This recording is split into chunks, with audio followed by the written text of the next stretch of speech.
ओम नमः शिवाय। राधे राधे।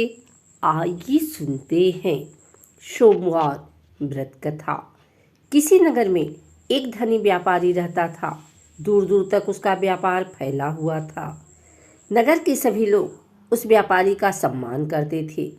इतना सब कुछ संपन्न होने के बाद भी वह व्यापारी बहुत दुखी था, क्योंकि उसका कोई पुत्र नहीं था, जिस कारण अपने मृत्यु के पश्चात व्यापार के उत्तराधिकारी की चिंता उसे हमेशा सताती रहती थी।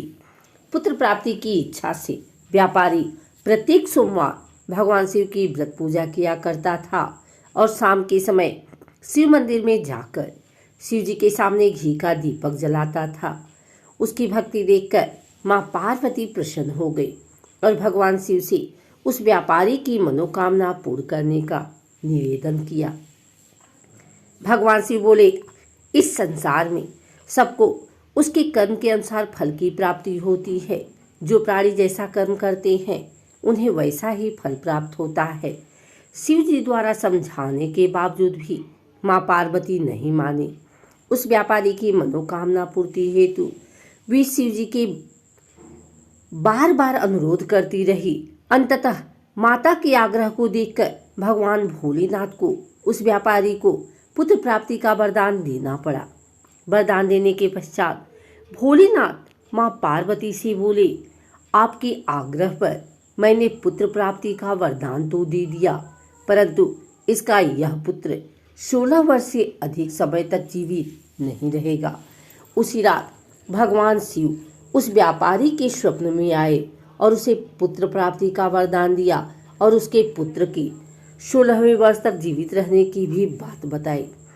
भगवान के वरदान से व्यापारी को खुशी तो हुई, लेकिन पुत्र की अल्पायु की चिंता ने उसे खुशी को नष्ट कर दिया।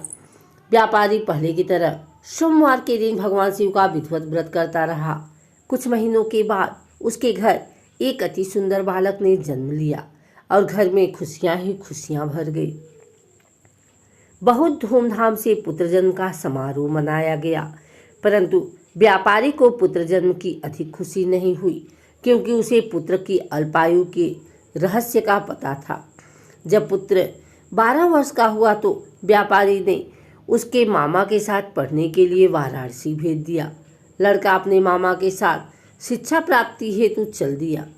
रास्ते में जहाँ भी मामा भांजे विश्राम हेतु रुकते, वहीं यज्ञ करते और ब्राह्मणों को भोजन कराते।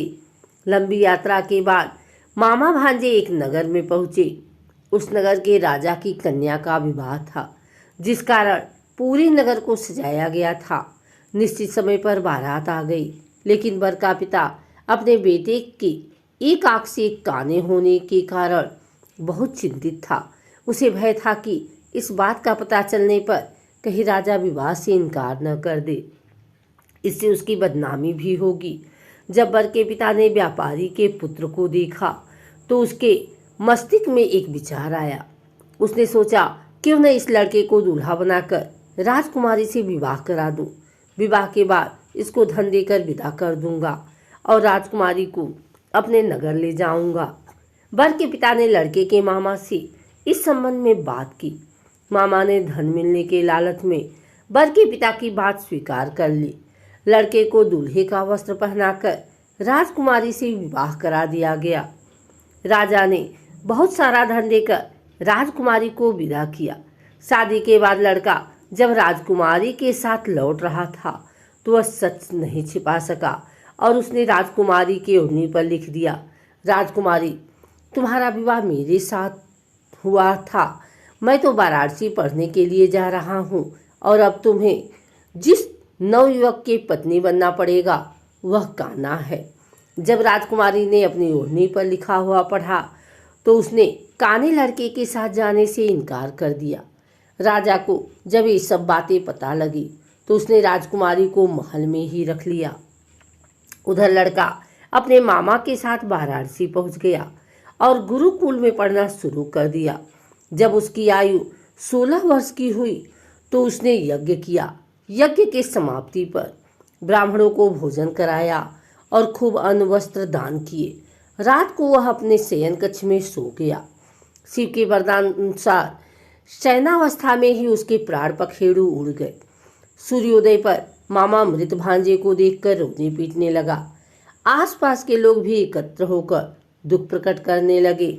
लड़के के मामा के रोने और विलाप करने के स्वर समीप से गुजरते हुए भगवान शिव और माता पार्वती ने भी सुने।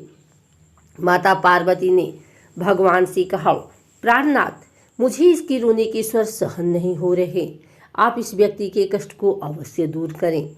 भगवान शिव ने माता पार्वती के साथ अदृश्य रूप में समीप जाकर देखा तो भोलेनाथ माता पार्वती से बोले, यह तो उसी व्यापारी का पुत्र है जिसे मैंने 16 वर्ष की आयु का वरदान दिया था। इसकी आयु पूरी हो गई है। माँ पार्वती ने फिर भगवान शिव से निवेदन कर उस बालक को जीवन देने का आग्रह किया। माता पार्वती के आग्रह पर भगवान शिव ने उस लड़के को जीवित होने का वरदान दिया और कुछ ही पल में वह जीवित होकर उठ बैठा। शिक्षा समाप्त करके लड़का मामा के साथ अपने नगर की ओर चल दिया। दोनों चलते हुए उसी नगर में पहुंचे जहां उसका विवाह हुआ था। उस नगर में भी यज्ञ का आयोजन किया। समीप से गुजरते हुए नगर के राजा ने यज्ञ का आयोजन देखा और उसने तुरंत ही लड़के और उसके मामा को पहचान लिया।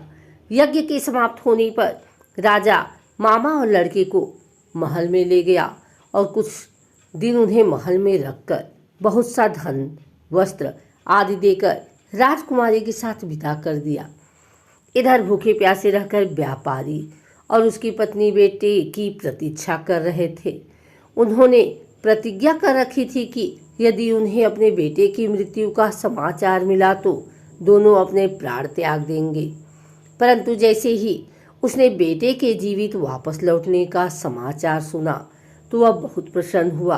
वह अपने पत्नी और मित्रों के साथ नगर के द्वार पर पहुंचा। अपने बेटे के विवाह का समाचार सुनकर पुत्रवधू राजकुमारी को देखकर उसकी खुशी का ठिकाना न रहा। उसी रात भगवान शिव ने व्यापारी के स्वप्न में आकर कहा, हे सृष्टि, मैंने तेरे सोमवार के व्रत करने के और व्रत कथा सुनने से प्रसन्न होकर तेरे पुत्र को लंबी आयु प्रदान की है। पुत्र की लंबी आयु जानकर व्यापारी बहुत खुश हुआ। शिव भक्त होने तथा सोमवार का व्रत करने से व्यापारी की सभी मनोकामनाएं पूर्ण हुई। इसी प्रकार जो भक्त सोमवार का विधिवत व्रत करते हैं और व्रत कथा सुनते हैं उनकी सभी इच्छाएं पूरी होती हैं।